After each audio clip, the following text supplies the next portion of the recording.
June 21st, 2021, coming up on Roland Martin Unfiltered. A unanimous Supreme Court decides the NCAA must stop limiting compensation for student athletes. We'll talk about this with author and historian Taylor Branch. Remember, he wrote the book on the NAACP, called it The Cartel. Well, Lin-Manuel Miranda's film In the Heights has raised the issue of colorism in the Latino community. Bill Maher, he says if you're complaining about it, shut up. I'm going to explain why Bill Maher, a white man, has no clue or understanding about the history of colorism for Latinos and African Americans. Wisconsin Republican Senator Ron Johnson, remember, he was the one who opposed Juneteenth becoming a federal holiday? He showed his ass up at a Juneteenth celebration in Wisconsin. He was not well received, about as well received as raisins in potato salad. And in Georgia, the Emory School of Medicine formally apologized to a doctor 60 years after denying his application because he was black. And Democratic Senator Joe Manchin is getting backlash from Republican senators for his voting compromise. We'll show you what's being said, and you'll hear from Senator Chuck Schumer, who plans on bringing the bill to the floor for a vote this week. And Democratic state lawmakers, they walked out before the vote on various voting in Texas. Well, guess what? Texas Governor Greg Abbott, he's a little pissant. He vetoed the state budget that funded the legislature. And in San Bernardino, California, authorities investigate the video footage of a deputy kicking a man in his head during an arrest. Also, I'll dip into our archives and show you Essence Festival interviews with Slick Rick and Master P. Plus, for Black Music Month, we got a little something for you. It's time to bring the funk on Roland Martin Unfiltered. Let's go. He's got it. Whatever the miss, he's on it. Whatever it is, he's got the scoop, the fact, the find. And when it breaks, he's right on time and it's rolling. Best believe he's knowing. Putting it down from sports to news to politics. With entertainment just for kicks, he's rolling. It's on go, roll, y'all. It's Roland Martin, yeah. Rolling with Roland now. He's funk, he's fresh, he's real, the best, you know he's Roland Martin now.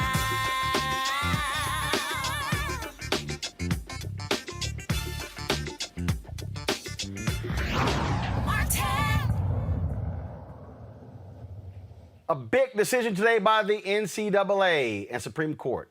Supreme Court, unanimous decision rules that the NCAA, they cannot limit compensation for student athletes.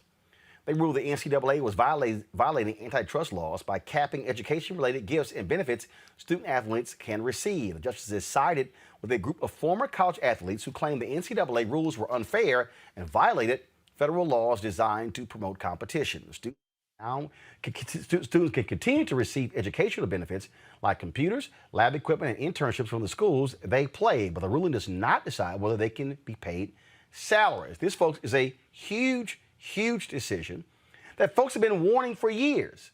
At the NCAA, its executives who are making millions of dollars, football coaches making $5, $6, $7, $10 million, endorsement deals, you name it. Everybody's making money except the athletes. Joining me right now is Taylor Branch, who wrote an ebook called The Cartel, dealing with the NCAA. We had him on my TV One show, Washington Watch, years ago when it came out. And Taylor, anybody who read your book, that ebook, anybody who follows this, look, this was coming, where the NCAA was going to get their comeuppance in terms of how they have treated student athletes for decades. Absolutely. This is a great step forward. Lots of people have been working on this for a long time. I did a history of it for the Atlantic magazine, as you refer, called The Shame of College Sports.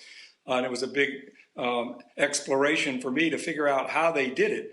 But remarkably, they had the whole country brainwashed to think that athletes should play for nothing, for the convenience of everybody else that was making money and for the viewers watching.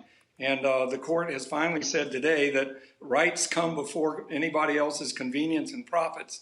And if you're going to compete, you've got to allow the athletes who provide the essential talent to have a share of the rewards.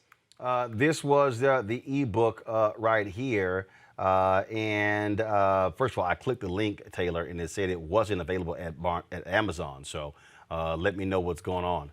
I can tell you, the ebook company went bankrupt. That's a long time ago. The Atlantic article, The Shame of College Sports, you can call it up on Google anytime. Okay. Which has 90% of it. The Atlantic Monthly started this, and it was so long ago that there was an ebook experiment. Well, actually, if I was the Atlantic, I would be trying to figure out how to republish that sucker, y'all, because it was called The Cartel Inside the Rise and Imminent Fall of the NCAA. And folks, if you read that book, if you read what Taylor laid out, y'all heard me reference student athlete. Even that phrase, that was not a phrase that was conjured up in the best interest of students. Taylor, explain to people even where the phrase student athlete came from. It was contrived, admittedly, by the head of the NCAA, by their lawyers, to make it sound like an athlete in college who was a hybrid between a student and an athlete, and then nobody could understand it but the NCAA, and so that if players were hurt and got brain damaged, they couldn't collect unemployment or workers' compensation because they were defined as student athletes, which weren't quite employees. So it was originally concocted to confuse people. And we don't hyphenate anybody else in college. We don't call them student cashiers, or most students have some sort of job. But the student athlete is the only one that they concocted that thing in order to help keep the schools from having any liability for injuries to the players. So it was a legal strategy to come up with that name, student athlete, that phrase. A legal strategy, but once it worked, anybody from college sports, including broadcasters, uses it like a mantra. They always talk about student athletes, but we don't talk about any other student that way. They're students in the classroom, and they're athletes or whatever else they want to do outside the classroom. But this was a way for the universities to reap the benefits of the athletic talent without any responsibility or obligation to those same athletes. And it's been going on for a long time. As you say, the court's decision today only applies to academically related benefits, which athletes can start getting. But it's a huge precedent, and the court, including, surprisingly, Justice Kavanaugh, almost invited athletes to file more suits going to the basic issues of compensation. Once these college athletes get some rights, it's hard to keep the rest of them from them. And in fact, to the point that you just made, I think I want to show this, folks. Let me zoom in if I can. This is literally what Justice Kavanaugh wrote. Quote, "The bottom line is that the NCAA and its member colleges are suppressing the pay of student athletes who collectively generate billions of dollars in revenues for colleges every year. Those enormous sums of money flow to seemingly everyone except the student athletes. College presidents, athletic directors, coaches, conference commissioners, and NCAA executives take in 6- and 7-figure salaries. Colleges build lavish new facilities, but the student athletes who generate the revenues, many of whom are African American and from lower income backgrounds, end up with little or nothing. See brief for African American antitrust lawyers." Absolutely. It sounds to me like he read what we wrote. A bunch of historians, I was pleased and privileged to be on an amicus brief of historians saying this injustice has a long history in the United States. It took a long time to build up all the layers so that a lot of people in the public were kind of brainwashed into thinking this was okay. But this begins to move toward justice after a long time, and I can't be happier that the court issued this decision today. I hope others follow from it. And the thing that, again, we've talked about a lot, like this has been building, the Ed O'Bannon lawsuit, when they went after the video game makers for using the likenesses of athletes. The NCAA claimed that their names weren't on it, so therefore that wasn't them. But you're going, yeah, but you're using the number, you're using the physical build, all of that. We know exactly what's going on here.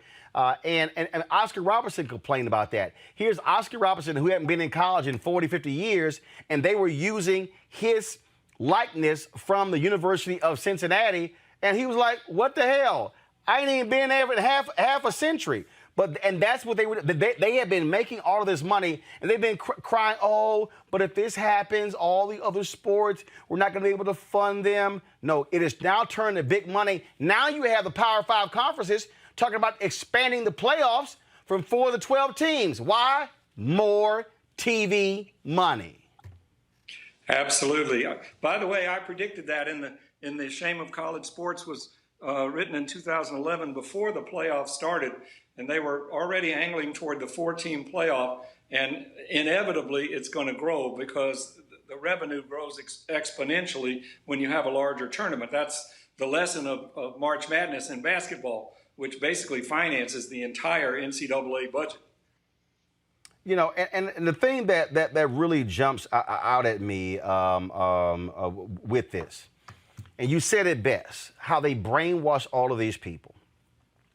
And it has been, even when I hear black folks saying crazy stuff, Taylor, well, you know, they're getting a free education. And you're like, you clearly don't know a damn thing about college sports. I worked in the athletic department at Texas A&M for 2 years in their video lab. I saw, now, I mean, there was one brother who went to A&M on an architecture scholarship, and they were angry, telling him he needed to stop focusing on architecture and focus on football. And he said, I'm not here for football. And now he was a player, but his whole deal was, look, I know what I'm here for, and that happens all the time, where essentially these are professional athletes. And the Olympics, track and field was the same way, all these so-called amateur sports. And then, of course, Prefontaine and others began to sue them. And now you have athletes who are still amateur athletes, but they're not getting paid a lot of money, who run track and field and stuff like that. This whole system was designed for another group to make all the money and partaking in the free labor. People will get away with it if they can. You mentioned the Olympics. And Steve Prefontaine, actually, ironically, Congress ended amateurism in Olympic sports because the Soviet Union was clearly paying its athletes, and we were losing too many medals. So in the 70s, they basically said the athletes themselves have to be represented on each of the Olympic committees. And as soon as they did that, the Olympics changed. But it didn't affect the popularity of the Olympics at all. The fact that Michael Phelps can make millions of dollars in endorsements, he's still competing in the Olympics, and so are Olympic athletes. And that same sort of model will probably work sometime soon, I hope, for college athletes in regular college sports. Congress itself showed that it can be done. That's how they fixed the Olympics. Well, and again, that was because they didn't like America losing. No, they didn't like that. The Russians were doping and paying their athletes a lot and basically turning them into, that's all they did. And so the Soviet Union was winning too many gold medals in the Olympics. And so we wanted to be able to compete with that. So, because Steve Prefontaine was on food stamps. The rules were so strict that they couldn't get money to train with. And now, of course, they have sponsorships and they have first-class training facilities, and they can compete with athletes from Russia or any other country. But what does it say about the American society, Taylor? Where, and this goes beyond the NCAA. It's just like all of these people who are brainwashed to build billion-dollar stadiums for owners to make them richer. And then they get mad when a player decides to hold out. How dare you hold out? You're hurting our team. And that owner got no problem jacking up concession prices, ticket prices, all of that. I mean, it is mind-boggling to me when I keep seeing this happen, and I go, you do know that when you taxpayers finance that new stadium, you're paying the bonds. So, the owner, I'll chip in $150 million for the $1 billion. Hell, if you could build me a $1 billion stadium, and I got to chip in just 10%. Sure, why not? People will get away with whatever they can get away with, and if they can distract you with a shiny object and an exciting play on TV and take all the money, then if you're not careful, they can convince you to be blind to elementary fairness. And so this is not new, but the good thing about America is as long as there are courts and as long as people can fight and march and write and think, we'll be able to have a chance at least to correct some of these things. But this has gotten really, really bad when you've gotten gigantic industry with coaches multiplying. You've got $1 million assistant coaches, $1 million a year assistant coaches proliferating because they got so much money. They slather it all over the athletic department and don't have to give the athletes any salary at all. But you know that will change as reform comes into this system. And I think, frankly, Taylor, last point here, I think with this 9-0 decision, NCAA, get ready for an onslaught of lawsuits in other areas. You laid it out, the rise and imminent fall of the NCAA. Y'all, this is the article right here that was in the Atlantic, and all you do is just type in Taylor Branch, NCAA in the Atlantic. And it's called The Shame of College Sports. A leading civil rights historian makes the case for paying college athletes and reveals how a spate of lawsuits working their way through the courts could destroy the NCAA. Y'all, that was written that was in the October 2011 issue of The Atlantic. Here we are almost 10 years later, and it's coming to pass. They're going to go down real fast. They're going to have to pass a lot of new rules to avoid this whole thing crumbling. Well, Roland, I agree, but be aware of one thing. That's a lot of money to hang on to, and they're going to hang on to it as long as they can. They'll come up with every scare tactic they can think of. They're going to say you're not going to have swimming and that it's going to hurt every other sport and so on and so forth. So they will cry wolf like crazy. But the fundamentals are on the side of the athletes who produce the talent. When you watch a sporting event on television, they don't point the cameras at the coaches or the conference officials who are collecting the money. They point it at the athletes, and it's only fair that they should have a share of the benefits that they earn. Absolutely. All right, then. Taylor Branch, we surely appreciate it. Thank you so very much. Thank you, Roland. Let's go to of course, my panel here. Dr. Julian Malveaux, president, economist, also president emeritus at Bennett College. Hey, y'all got to put Julian's new title, y'all, okay? We got to ditch the Bennett College one. She got a new title. Omekongo Dabinga, professorial lecturer, School of International Service, American University. Michael Brown, former vice chair, DNC Finance Committee. Julian, I'll start with you. I'm always going to be the president emeritus of Bennett, but I am the incoming dean of Cal State University. That's my point. I'm like I said, you got a new title. So you get a new title, use a new one, not the old one. Look, you were president of a college. And look, here's the deal here. NCAA been making like a fat rat. They have been, these folk, the president of the NCAA makes more than when he was a president of a college. I have horrible sound, guys. All right, y'all fix Julian's sound. I'm gonna go to Omekongo. Let me know when Julian's sound is straight. Omekongo, this is a huge decision, and for it to be 9-0, that shows you how significant this decision is. I was shocked. I mean, first of all, 9-0, and I never thought in my life I would be agreeing with Kavanaugh on anything. But this is important, and it's necessary, and it has to be done. What they are doing with college athletes is exploitation. I was an undergrad at Georgetown University, saw it up close and personal, and really at the end of the day, we have to make sure that these athletes are getting their just due. We remember the days of the Fab Five with Chris Webber, and he was talking about seeing his names on these jerseys, but he couldn't even afford to get a pizza. And this is ridiculous. And so I'm so happy with this decision. And I think on the flip side, one of the things that we have to start doing with our athletes who are coming from our communities is we're going to have to start making sure that if they're some type of top prospect, they may need to go into college with a financial planner, but they're going to need some form of advocate who's going to know their rights as it relates to the educational benefits that may financial benefits that are going to come later down the line, because I don't want these students who now are going to have these abilities to advocate for themselves to come in and get screwed because of what they didn't know on the other side. You know, Michael, I mean, the thing that jumps out here, the thing that just, first of all, y'all fix Julian's sound? Okay, y'all got to let me know.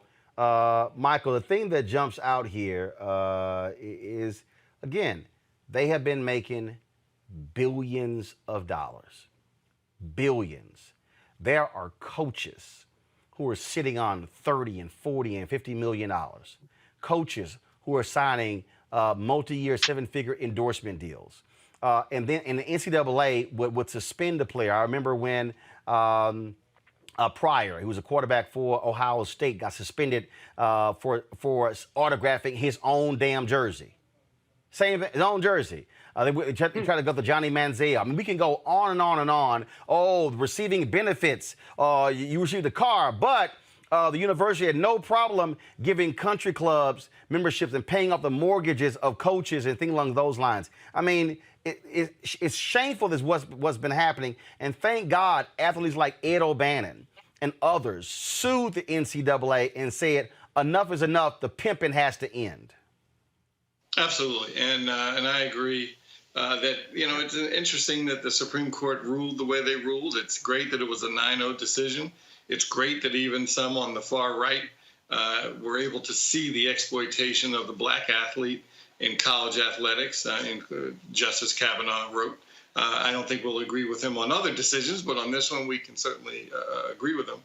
But I think the concern also is, the great organizations are able to look into the future, or whatever that old business term is, look around corners. And the NCAA has had opportunity after opportunity to fix this problem.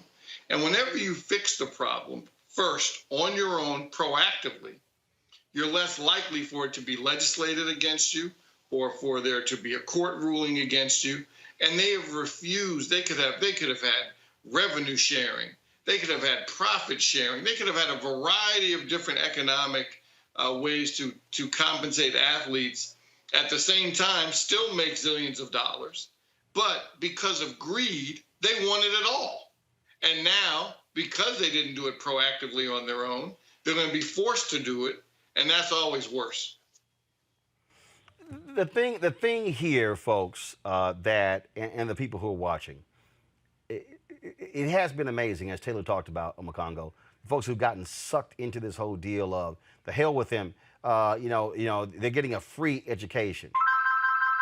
And we're just so illogical the whole time. And I'm telling you, it ticked me off when I hear black people say that kind of stuff, having no clue understanding, no clue that this so-called scholarship wasn't a scholarship.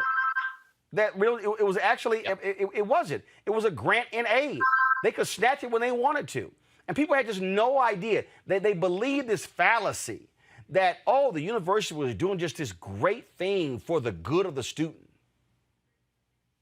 That's right. And that's one of the things I love about this, because over the years, LeBron James and so many other people, they've been advocating for themselves. And we see it at many of these universities, you get injured or they decide, I want you anymore, you are completely out on the street. And so many of us, we have to start understanding our value, instead of too many times we've had this just be happy to be here type of mentality. These athletes are building these universities. I did not realize as assistant coaches who were making millions of dollars. That blew my mind. And then when he talked to phrase student athlete, these guys are being exploited. And so even in our own communities, we can't just be happy enough to say that, they're going to Duke, they're going to this place, they're going to that place, get your education and you'll be fine. No, because that's not how the industry works. I mean, it's a system that is designed on exploiting people. It is exploiting our talents, and it's a system designed on building long-term wealth for everybody else but us. And I am so happy that these players are wising up. And like you said, you talked about Ed O'Bannon and others, and it's been a continual process. We're not done. There's a lot more work to go, but we have to get out of this mentality of just be happy to be there. You have a chance of doing something great. Get out the community. No, let's talk about not being exploited in the ways that we wouldn't tolerate for any other group or any other group of people like coaches and assistant coaches and the like. If they're going to get that paper and these other benefits, we need to be getting that too at the student athlete level, at the athlete level, I should say. Now the word student athlete is just messing with me now, even using it now that I've been educated on that term a little bit more. Let's go to, I think we fixed Julian's audio issues. All right, Julian, you there? Go ahead. All right, Julian, you can weigh in on the Supreme Court decision. I enjoyed the decision. I think it was really important. You know, I'm thinking back to, I sat on this President's Athletics Commission when I was President at Bennett, that one of those groups had. And, you know, obviously Bennett's a little bitty school without, you know, we had a basketball team and a track team. That was it. So we weren't, I guess I was there like their affirmative action person or whatever. But, you know, the conversations that people had about what coaches were earning, how presidents were being compensated for the success of their teams, and how young brothers and sisters, but mostly brothers, were being placed in jeopardy because a booster gave them a plane ticket home. Well, they should have been able to afford the plane ticket home. They should not have needed the booster to give them a plane ticket home. But the issue, quite frankly, is, as Michael said earlier, exploitation. The fact is that, you know, basically this is the height of capitalist exploitation, taking surplus value, offering a scholarship. The worst part about it, Roland, is that when some of these young people are injured or something like that, scholarship goes away. So they thought they had a 4-year deal, and then they have a knee injury. That's the end of that. So we really need to, I'm glad the court did this. I'm quite pleased with the court decision. And I think there's a lot more that has to be done in the area of athletics. And I don't like the term student athlete either, Omokongo. I mean, come on now. They, like someone said, I think Taylor Brand said, you don't have student cashiers. You don't have student maintenance workers. They get paid for being maintenance workers. They get paid, they get scholarships for being students. So why can't we treat athletes the same way and with the same dignity? Because they trot these brothers out, and I'm saying brothers because there's not that many sisters. They trot these brothers out to show up here, to show up there, and then they don't even want them to have the benefit of the profits from their jerseys. And there you go. All right, folks, y'all gonna love this one. So, of course, Juneteenth, national holiday, celebrated that on Saturday. Guess who tried to roll up to a Juneteenth event in Wisconsin? Senator Ron Johnson, the Republican, who blocked it last year and who still said this year he was against it because there simply are just too many federal holidays. He got a wonderful greeting when he did.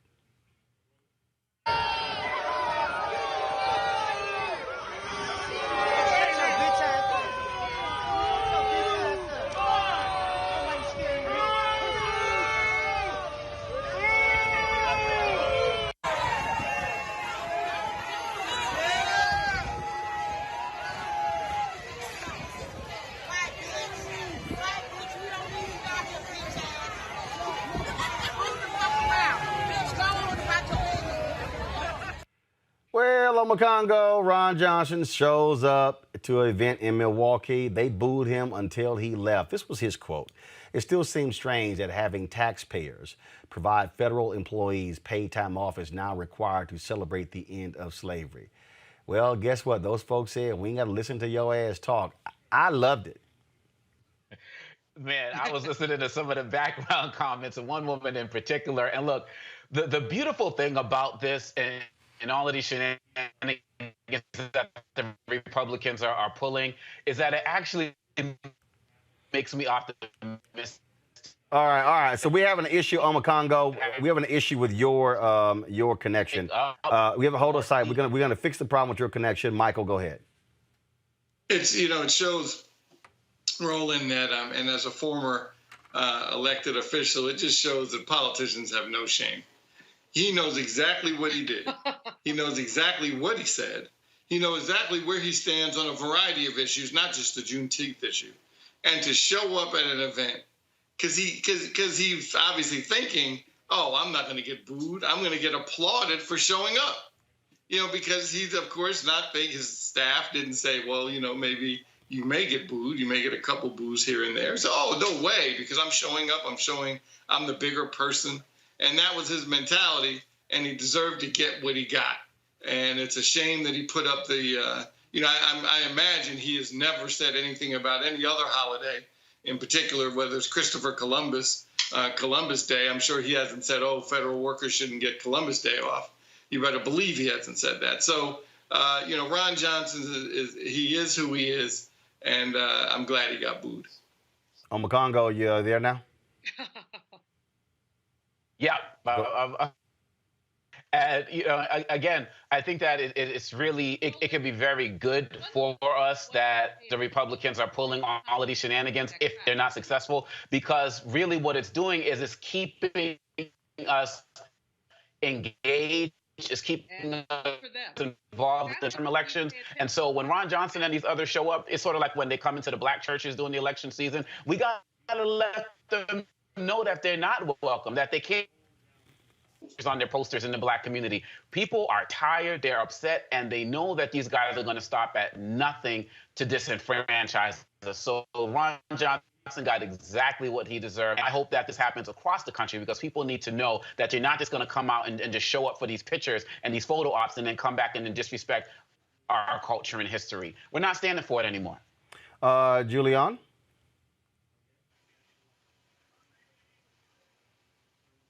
Julian? Like I said earlier, look at the racial composition of the crowd. People are tired of this nonsense. People are tired of this man. People are tired of the spit that he talks. I did say spit, that he talks on the floor of the Senate. And he really, he's going to get a backlash. Now, whether it's enough to get him out of office in Wisconsin, I don't know. But what I do know is that we need to look at the 100 senators who voted for Juneteenth. If they really believe in Juneteenth, they need to vote for voting rights. They need to vote for voting rights. They need to vote for the George Floyd bill. So while I'm thrilled, well, I'm not quite thrilled. I'm not jumping for Juneteenth, but I'm happy that we have it. But I wish that these folks could take a unanimous vote and do something with it that was substantive. Well, I'm good with it, and I say every time Ron Johnson talks, boo his ass. All right, y'all. Now let's talk about this issue with the movie In the Heights. Lin-Manuel Miranda, of course, a force behind Hamilton, came out with this movie, and a lot of conversation. Latinos excited. I mean, it was about New York, and it was about the music and the culture. But then when the movie came out, there were issues. There were issues with the movie because where were the Afro-Latinos? Where did they go? Why weren't they exhibited? Why were they only sort of extras in the movie? And so Lin had to apologize for this. He actually released a statement. Y'all pull the statement up if you have it, please. This is the statement that he released. I started writing In the Heights because I didn't feel seen. And over the past 20 years, all I wanted was for us, all of us, to feel seen. I'm seeing the discussion around Afro-Latino representation in our film this weekend. It is clear that many in our dark-skinned Afro-Latino community don't feel sufficiently represented within it, particularly among the leading roles. I can hear the hurt and frustration over colorism, of feeling still unseen in the feedback. I hear that without sufficient dark-skinned Afro-Latino representation, the work feels extractive of the community we wanted so much to represent with pride and joy. In trying to paint a mosaic of this community, we fell short. I'm truly sorry. I'm learning from the feedback. I thank you for raising it, and I'm listening. I'm trying to hold space for both the incredible pride in the movie we made and be accountable for our shortcomings. Thanks for your honest feedback. I promise to do better in my future projects, and I'm dedicated to the learning and evolving we all have to do to make sure we are honoring our diverse and vibrant community. Siempre LMM. Now, you might remember Rita Moreno. She went on, I believe it was Stephen Colbert's show, and she had some thoughts about that. And this is what Rita Moreno said. For a second, about that criticism about Lin-Manuel, that really upsets me. Oh yeah, for the Did you people who see don't that? for the people who don't know, your friend and ours, Lin-Manuel Miranda, has been in the news. He also co-produced my documentary. Yeah. There's been some criticism for the lack of Afro-Latino people in The Heights, the movie adaptation of his play. I mean, it's like what do you make of that? You can never do right, it seems. This is the man who literally has brought Latino-ness and Puerto Rican-ness to America. I couldn't do it. I mean, I would love to say I did, but I couldn't. Lin-Manuel has done that really single-handedly, and I'm thrilled to pieces, and I'm proud that he produced my documentary. And so are you saying that while you may understand where people's concerns come from, that perhaps it's misplaced in criticizing him in this? Well, I'm simply saying, can't you just wait a while and leave it alone? There's a lot of people who are Puerto Rican, who are also from Guatemala, who are dark and who are also fair. We are all colors in Puerto Rico. Mm-hmm. And this is how it is. And it would be so nice if they hadn't come up with that and left it alone just for now. I mean, they're really attacking the wrong person.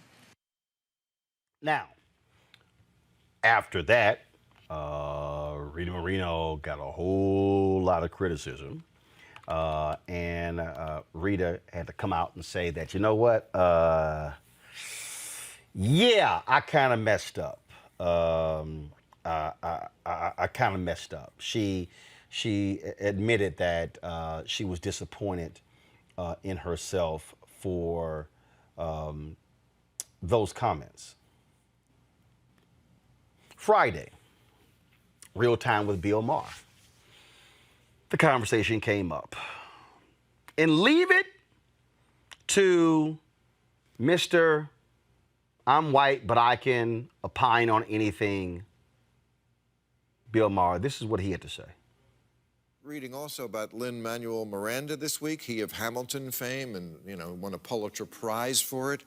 He's got a new musical, The Heights, which is about Washington Heights. I know that neighborhood. My father parked in it every day of his life, going to New York, coming over from New Jersey, and then taking the subway down to Midtown.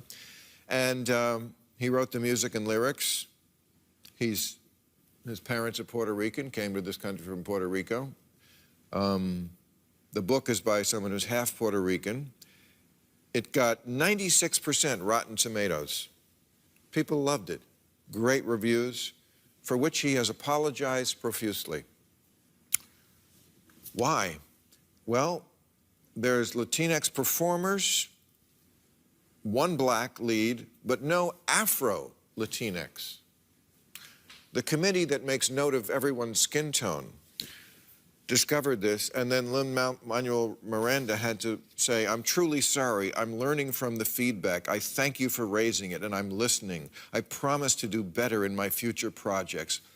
This is what I was talking about with Nikki. Please stop the apologizing. You're the guy who made the founding fathers black and Hispanic. I don't think you have to apologize to Twitter. For fuck's sake. This is why people hate Democrats. It's cringy. Well, they can't seem to distinguish between an oversight and an outrage. Okay, and let me help them. As a white boy, I had to look this up because it's not my lived experience. But if you're a black woman giving birth, you're 4 times more likely to die in childbirth than a white woman. If you're a black kid, you're 2.5 times more likely to be shot by a cop than a white kid. If you happen to survive all that, you make less money, you have less wealth, and you die sooner. Those are outrages, and liberals ought to be focused on that, not the casting choices of, I think, a heroic guy who's making a film about a minority community. Right. I mean,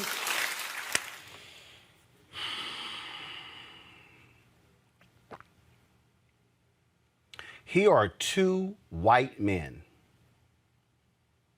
on a national television show telling people of color what the hell we should be focused on.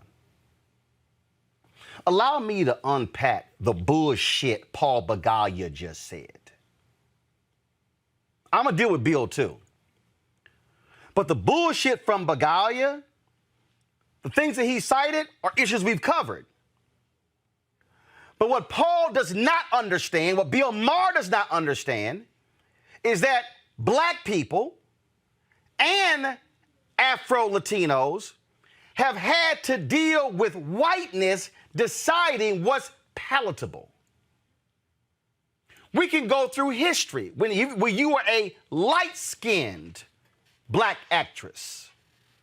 Hollywood said, we'll accept Lena Horne. We'll accept Dorothy Dandridge.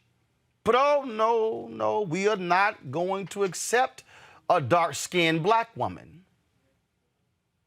The idea of colorism is real because within the Latina community, within the black community, not just in the United States, but all across the globe, white supremacy has caused even us and those of us in our communities to go through the light-skinned, dark-skinned thing because white has been defined as right.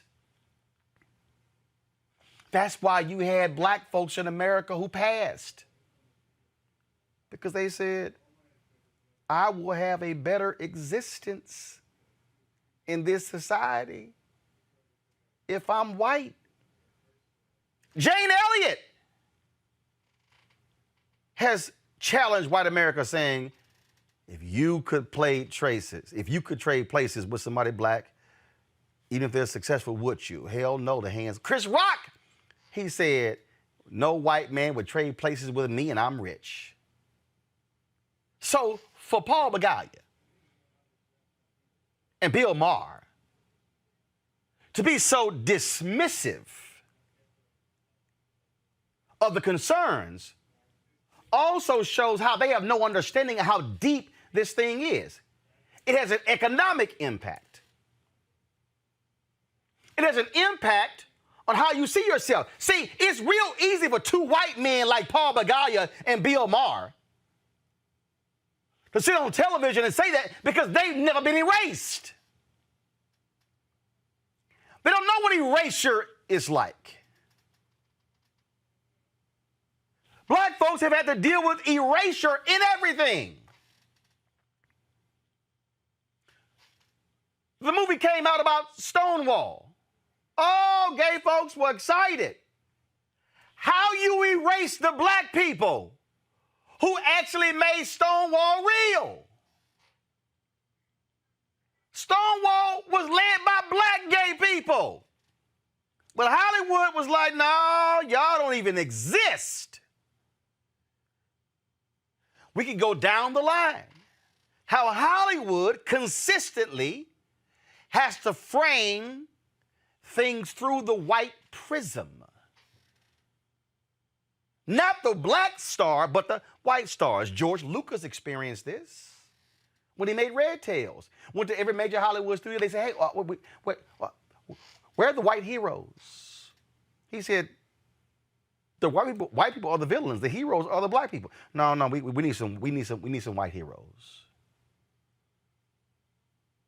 What Bill Maher and Paul Begalia don't get is that in American society, dark skin has always been seen like a savage. Ooh, you got nice hair. Ooh, when black and white people get together, they make pretty babies.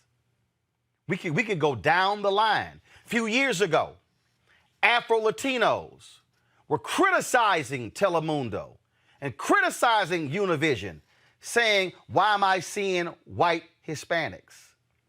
Why are we not seeing darker hued folks on those networks, in the novellas, on the news? Colorism. Go to Haiti, colorism. Go to Jamaica, other places in the Caribbean, colorism. Go to Africa, where the bleaching creams sales have exploded. Why? Because in this world, white men and white women have said that whiteness reigns supreme. And so for Bill Maher and Paul Bagaya to have the conversation, how about this, Bill? Why, if you wanted to discuss that, why didn't you book a Latino to be on the show? Yeah, I know you had the light-skinned sister, and I'm saying that for a reason, with the New York Times. But maybe if you had an Afro-Latino on the show, and in fact, Bill, I'll ask this. How many Afro-Latino commentators have you had on your show? I know as an African-American, y'all only had me one time, October 2014, and y'all can't return our phone calls, so it's been 7 years. But I want to know, where are they? See, if y'all really want to go there, let's talk about CNN, MSNBC, Fox News, ABC, NBC, CBS. First, how many Latino commentators do you see on network news? And if you see them, what do they look like? Do you see Afro-Latinos? America's never understood. America thought Roberto Clemente, oh, he black. He's like, no, I'm not. Gina Torres, oh, she black. She's like, no, this is who I am. And so here you got two white men in all of their whiteness, and all of their white maleness, and all of their superiority, and in their paternalistic tone, sitting there saying, how dare y'all? How dare y'all get outraged? What's wrong with you? Here are the other more important issues that y'all should be concerned about. How dare y'all get concerned about those things? Well, Paul, you're a big-time Democrat. Should I get outraged by the lack of dollars flowing to black-owned media from Democrat-run PACs like the ones you've worked with? Should Latinos be concerned with the lack of dollars flowing to them? Or are you going to tell me I should only be concerned about black women in childbirth? No, Paul, I want to be concerned about both.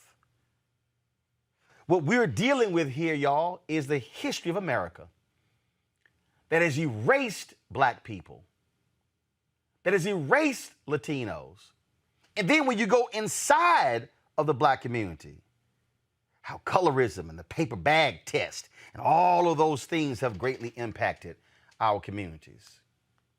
So Paul and Bill, how dare the two of you be so damn arrogant in your whiteness that you want to have the audacity to tell us what in the hell we should be concerned about, because maybe Afro-Latinos want to see themselves on the big screen too.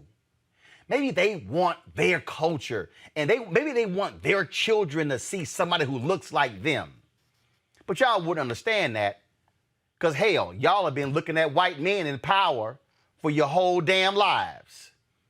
Joining us right now is the director for student success with the Lumina Foundation, is Dr. Jasmine Haywood, and also community organizer Roland Clemente. Glad to have both of you on the show. Obviously, y'all can tell I was a little pissed off after I saw that bullshit on Friday. And Rosa, you were one of the first folks I text, and you actually said, you know what, I'm writing about this tomorrow. Yeah, you know, Roland, I don't really care about neoliberal racists and then also a misogynist, sexist, and Muslim, anti-Muslim Bill Maher. I think our greater concern, especially as Puerto Ricans, is first and foremost, if you're making a movie in Washington Heights, it should be a movie about the Dominican community in Washington Heights. This movie cast no Dominican actors. It casts light-skinned Puerto Ricans. But my beef is way bigger than the representation, because I'm at a point in my life where if we're going to be represented, we have to make the stories ourselves. Just like you have been a guide for the last 25 years for so many of us that do quote unquote independent journalism, but journalism that cares about our communities. Our biggest concern, my biggest concern, is that Lin-Manuel Miranda and his father have been anti-Black since before Lin was born and throughout his success with Hamilton. We can all agree that Hamilton in this day and era would never be made. You would never make a show now about a white man and another white man that enslaved Africans and the way that Lin turned that into a success. But second, the biggest concern, especially from the Puerto Rican community, is that Lin-Manuel supported, gave testimony, and was there when President Barack Obama signed Promesa.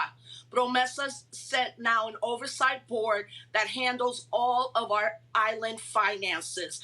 All mostly white men and women who work on Wall Street and decide each month how much money Puerto Rico, the government, can spend on the social good and municipal welfare. So for me, Lin-Manuel has been anti-Black when he supported Promesa. He was anti-Black when he went to Puerto Rico against the wishes of Puerto Rican organizers and students and brought Hamilton down there where people paid $10,000 a head to be there. The average yearly economy of a Puerto Rican with 4 people in a family is $37,000. And lastly, his anti-Blackness and what his father has done in New York City is a story that a lot of people don't know. People need to investigate who his father is. And if you talk to any elder activists or organizers from the 60s and the 90s, they considered his father a poverty pimp. And I would consider him that as well. But lastly, who in Puerto Rico did they think Promesa was going to affect the most? The white elite who live in gated communities in a hill, or the predominantly Afro and indigenous Boricuas and Puerto Ricanos that reside in Ponce, in Cabo Rojo, in Bayamón, in La Pela, and Loíza, which has the highest descendant of African descendants in our community. So for me, it's bigger than that because I know we can make good stories. I spent the last 3 years making a really dope movie with incredible filmmakers, all brothers and sisters, called Judas and the Black Messiah. And that was not a biography. And we should have more movies on that. But Lin now has to atone and he has to restore for the continual harm.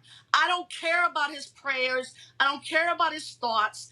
And honestly, Roland, I think this is going to end up happening. Lin is going to go the white way in Hollywood. He'll now direct movies with white people in it. He'll be in cartoons and all of that because he has no space and his father has no space in our community. I actually, and this will probably be controversial, I think they're traitors to their Puerto Rican self, our elders and our ancestors.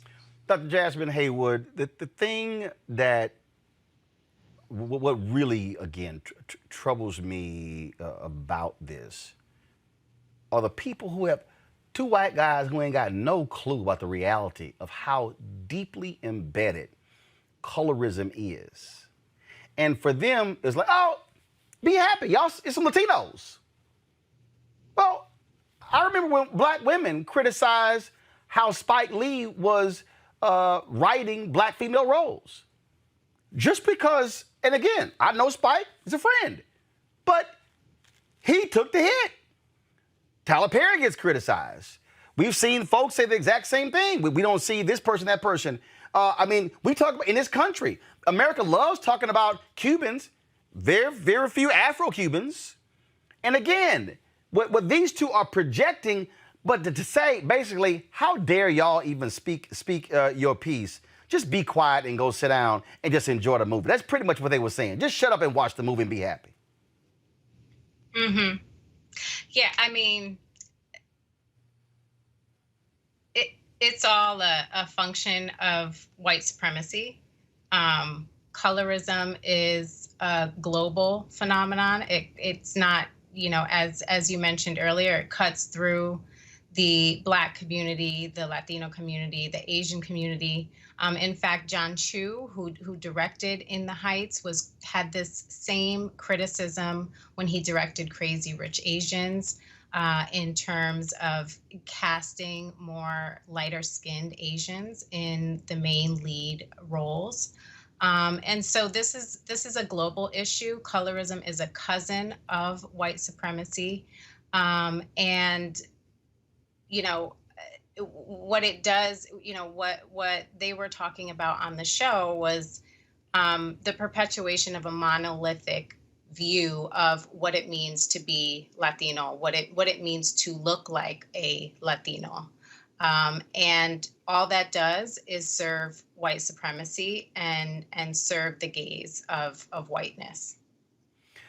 The reason I brought up Stonewall, and either one of you can jump in here, was because Black gay people said the same thing. How in the hell y'all gonna do a movie about a movement that started and you erase the people who led the damn movement? That's outlandish. But again, Hollywood and its history has always been, how can we promote whiteness or folks who are lighter? Because let's be clear, there are white studio executives who are greenlighting films, and for them, what makes them more comfortable. That's what we're talking about here. And I think it's important to call folks out, like call Bill Maher out, call Paul Bagaya out for their comments, because power determines what we see. American movies and television is actually America's greatest export. So when the world is looking at America, they're looking at movies. And if they're seeing a certain thing, all of a sudden it's like, oh, well, that's America. And erasure is a real thing. It's real. And Rosa, we can't deny the realness of erasure. It exists. We can't deny it, but this is what I'm saying, Roland. They're the two most insignificant people, especially to a younger generation. No. But here's why. The issue is not significance in terms of younger people. This is why I'm saying this. Because they are on a... See, this is where the platform comes in. They are on a platform, HBO, national, international. You look at who you're talking to. You got nobody who can offer a counter to what you're saying. So when Bill and Paul speak, you hear the audience clap. And what I am arguing, and this is really where we are, and this is probably what's pissing Bill off the most right now, is the same thing on this book I'm writing on white fear. We now get to have an opinion. We now get to express it. We now get to share it. And it's hard because they're like, damn, here they go again. Yes, we're going to express our viewpoint. And it has to be called out, because if you use your platform like that, then you should get checked. And you should get checked immediately.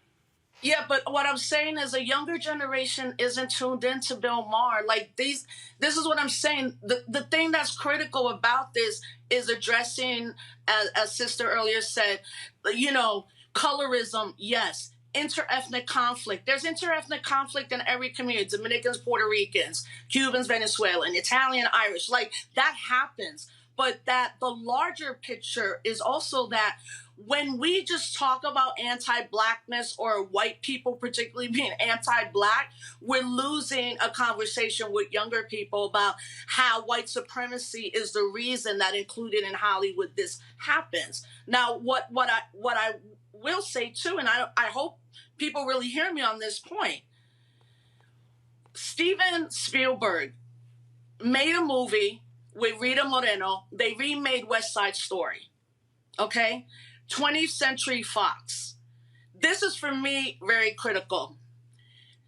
20th Century Fox could spend $125 million to remake what is known in academic and all types of circles as one of the most racist movies and the most racist movie for depicting Puerto Ricans. There is a line in West Side Story where Rita Moreno says, "So glad I left Puerto Rico, I hope it sinks into the ocean."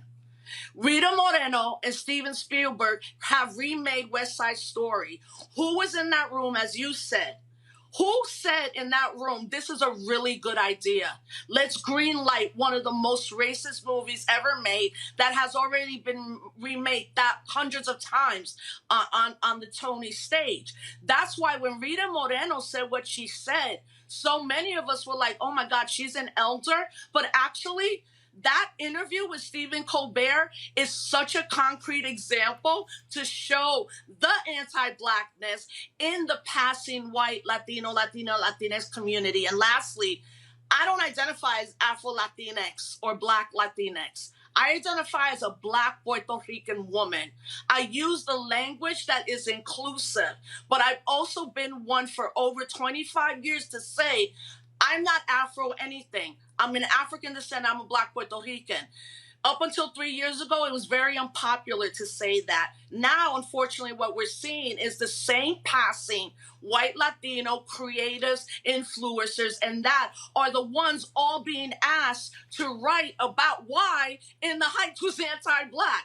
Like, faculty people are being hired throughout the country for a growing Afro-Latinx, Latina studies movement. And most of the people they've been hiring are Latinos who don't believe in Afro or Black Latinx. They believe in Latinidad, which is a methodology and a concept that actually asks you to erase your Blackness, erase your indigenousness.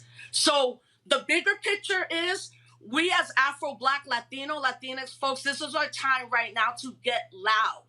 And it means hitting at all the levels. But ultimately, I have a goal right now, Roland. Honestly, I don't want West Side Story to come out. And I'm going to fight for that, and I'm going to build a collective of people. Not only should that remake should not come out, the same $125 million that was spent on that movie is the same amount of money that studio should give to Puerto Rican organizations on the island in Puerto Rico who are now on 5 days of no electricity once again. Our island has been colonized. Lynn and all these other forces are solidifying that colonization because ultimately their political goal is for statehood.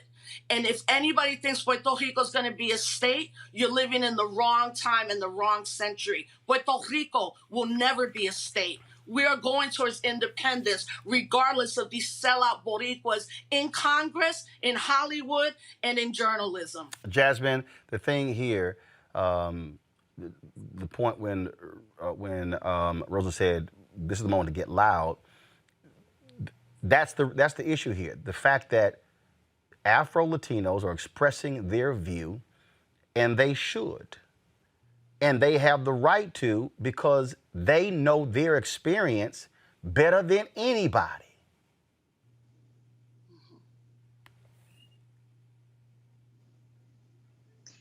Yeah, I mean, the fact of the matter is that as we're looking at what happened, and you know, Rita Moreno and other people are saying things like, essentially the subtext of what they're saying is you should just be happy with what you got. Right. What that is, it reminds me of a concept called interest convergence by Derek Bell. And what that is that when those in power, when essentially the majority white folks, when those in power lend out, you know, a hand to advance equity for people of color, but they only do it within the circumstances so that the benefits for white folks outweigh the benefits for people of color.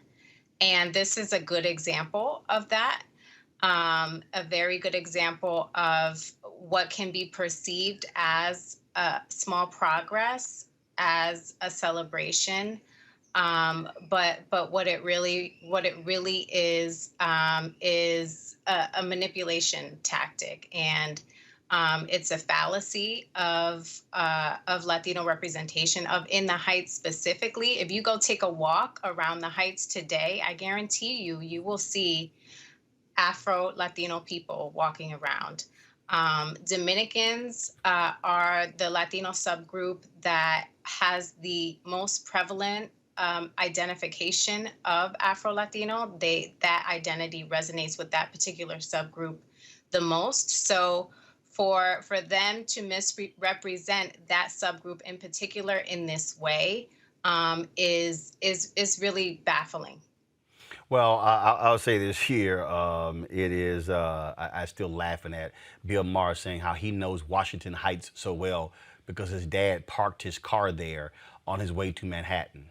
Ooh, that's how you know the neighborhood so well, huh? Got it. Well, From 60 years ago. Huh? From 60 years ago. Yeah. Yeah, when Washington Heights was white. Of course, that's if he's 65, that means even longer. Yeah, his experience, all of everybody's experiences growing up in the 5 boroughs in New York City were experiences of complete ethnic stratification. Washington Heights is now known as the Little Dominican Republic. It's even small cultural things. And one of my friends was like, at the end, we all have different cultures that should be celebrated. Like when the movie opens and he's selling piraguas is a very Puerto Rican term for shaved ice. Dominicans use a different term for even shaved ice. It's like those nuances are really important. But what's also important for people to understand and grapple with Blackness and how we talk about it in the United States, very rarely do we talk about Blackness outside of the binary of African American and European American, as opposed to the Black diasporic world where it shows his heart the most. The Bronx, Washington Heights, even to this day, Brooklyn, and the 5 boroughs is where you'll find every, quote, Latino community somehow represented, but you're also seeing a growing Garifuna community that is Black, a growing Black Belizean community, a growing Black Cuban community, the continual growth of a Black Puerto Rican community, the continual growth of a Black Dominican community. And it's not baffling because once we can align ourselves in solidarity with other brothers and sisters and non-binary folks on the issues that impact all of us around material resources, what they're afraid is that we're solidifying our ranks and that Blackness is now inclusive, where whiteness is always exclusive. Excellent point there. Jasmine, your final comment. Yeah, I just want to add on to that and say there was something that's not getting a lot of shine in the media is that there was an important piece that was in the play that was left out of the movie. And that was a scene where the father expressed some anti-Black sentiments towards Benny and him dating Nina. And that is not that's not a coincidence. It has to do with the same issue of a lack of dark-skinned Afro-Latinos in leading roles. And that would have been a perfect opportunity to showcase the realities of what it is like for a lot of African-descendant Latinas dating monoracial Black men and the pushback that they get from their families. And that's an important piece that hasn't been talked about a lot, that has been left out of the conversation. All right, then. Rosa Clemente, Jasmine Haywood, we really appreciate it. Thanks a lot. Thank you. All right, folks. Gotta go to a break. We'll be back on Roland Martin Unfiltered. I believe that people our age have lost the ability to focus the discipline on the art of organizing. The challenges, there's so many of them and they're complex. And we need to be moving to address them. But I'm able to say, watch out, Tiffany. I know this road. That is so freaking dope.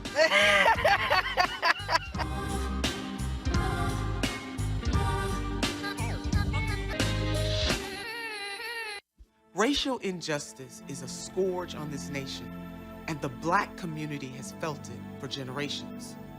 We have an obligation to do something about it. Whether it's canceling student debt, increasing the minimum wage, or investing in Black-owned businesses, the Black community deserves so much better. I'm Nina Turner, and I'm running for Congress to do something about it. 60 years ago, the Freedom Riders rode buses to fight against segregation. They won. And now, as voter suppression is sweeping the country, we're riding out again.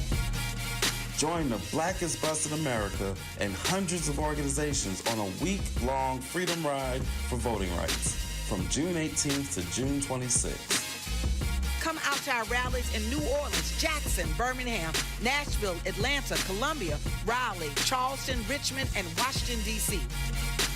If you can't join us in the event on the route, you can just meet us in D.C. on June 26th. Or if you can't ride at all, then show your solidarity by hosting a rally right in your own town on June 26th. No matter where you are, everybody can be a Freedom Rider. To learn how to get involved, text Freedom Ride to 797979. We got power, y'all, and we're bringing it to D.C.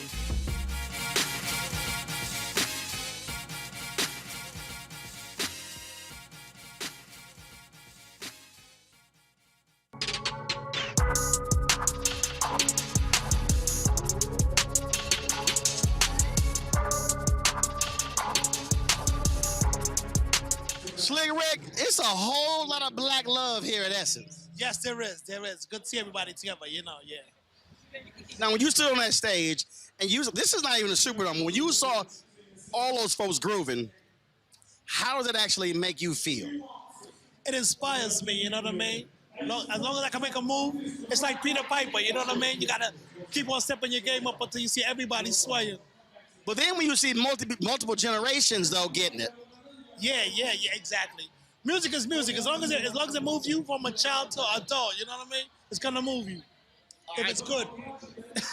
Well, man, it's good seeing you still doing your thing. Thank you, family. Good to see you too, from the cruise and all that. Absolutely. You know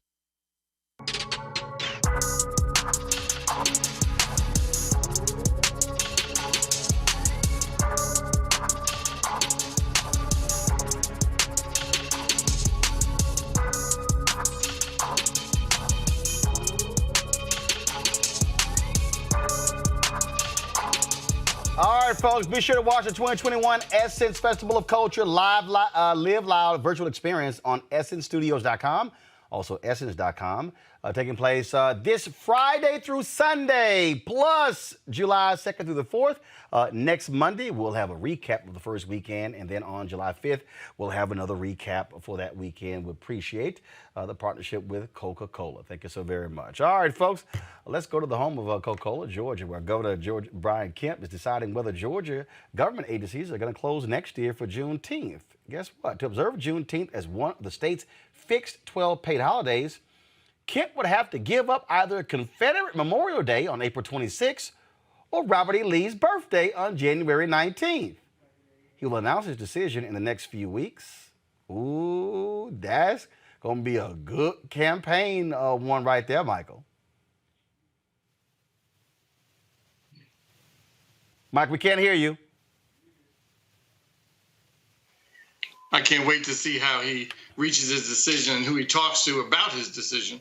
I don't know who I imagine some of these state representatives that are going to say, if you don't support Robert E. Lee or the Confederate Day, we're going to, pull our support. How dare you even consider Juneteenth as a holiday? So be curious to see. I think I know what Brian Kemp's going to do. He's not going to do the right thing, and it's unfortunate. But that's again, as we've talked about on several occasions, those kind of issues come to the ballot box. If you're not happy with those decisions that your elected leaders are making, vote them out. If you sit at home and cry about, that, your vote doesn't count, your vote doesn't matter, even though you saw firsthand that it does in the last election cycle in Georgia, you can make a difference. So we'll see what Brian Kemp does, but I'm not holding my breath that he's going to do the right thing. That's a hell of a, when you got Confederate Memorial Day, Julian, and Robert E. Lee's birthday. Let's see.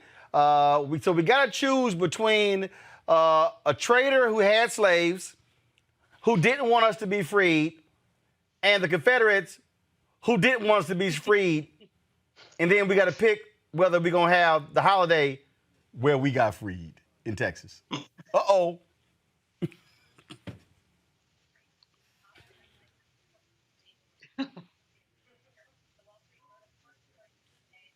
Okay, all right. First, Julian, can you hear me?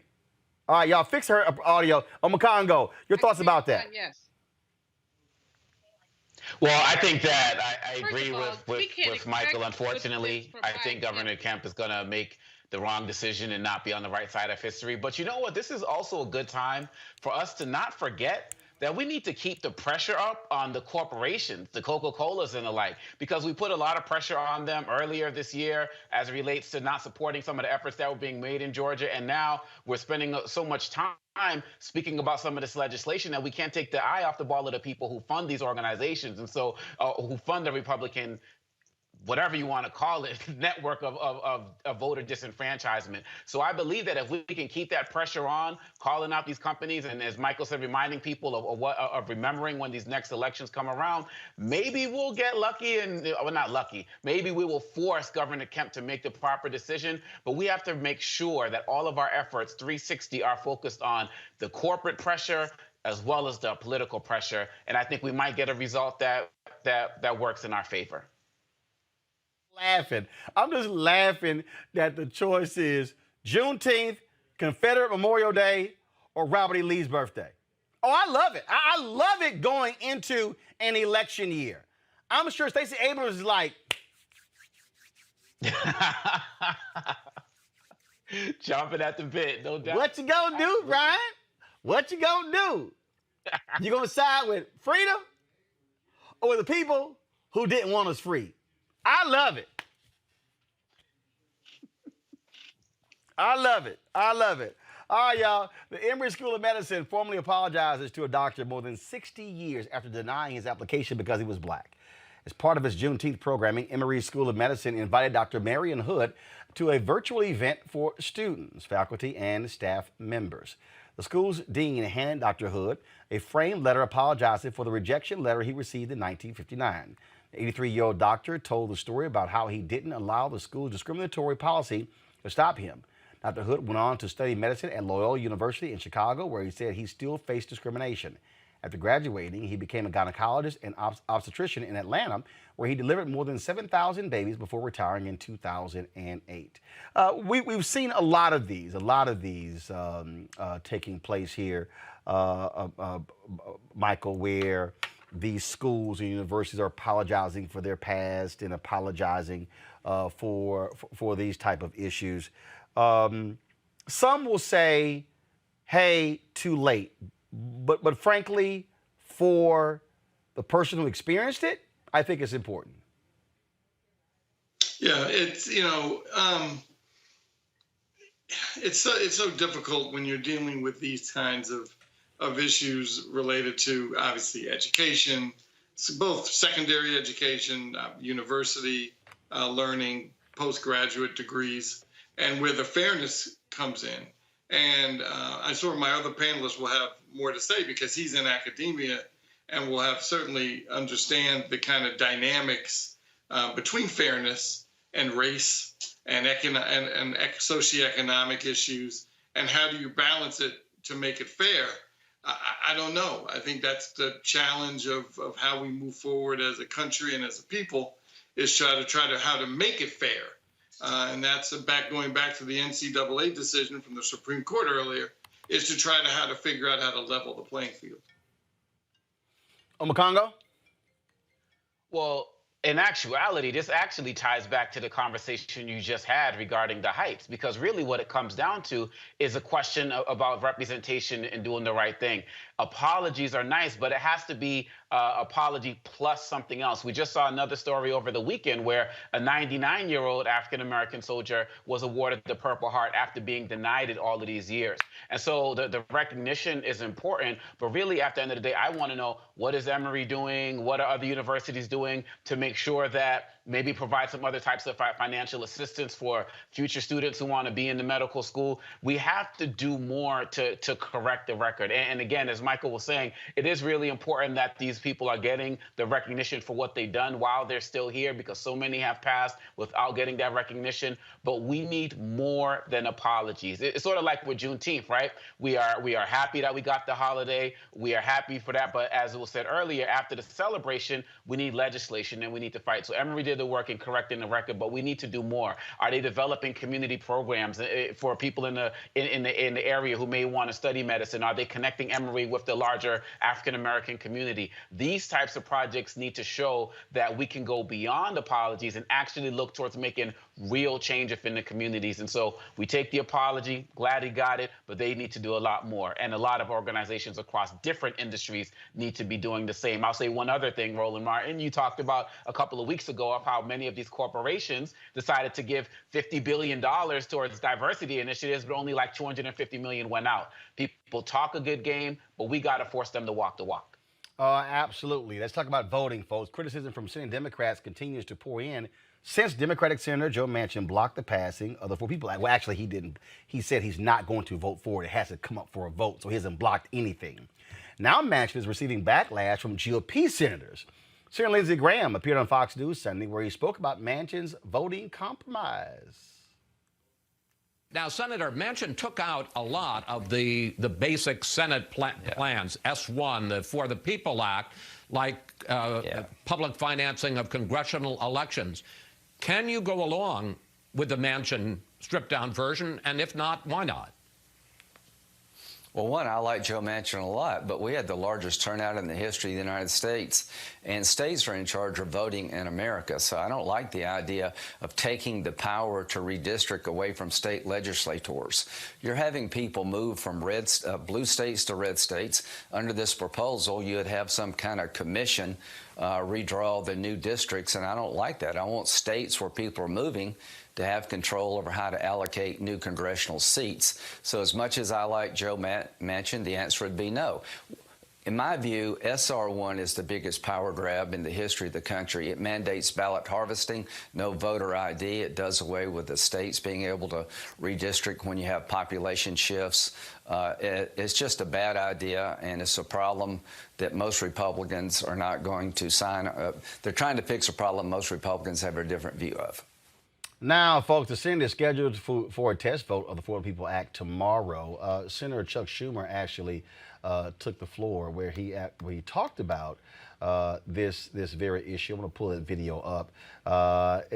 You can already see, first of all, it was a whole bunch of lying going on right there with Lindsey Graham, just straight lying. You know, I mean, come on now, Lindsey, stop fronting. All right, here is Senator Chuck Schumer today on the floor of the United States Senate. Republican colleagues to listen to some of the policies that have been proposed by Republican state legislatures and tell me how they're about election integrity, how they're about suppressing fraud, reducing polling hours in polling places. How is that about election integrity? How does that reduce voter fraud?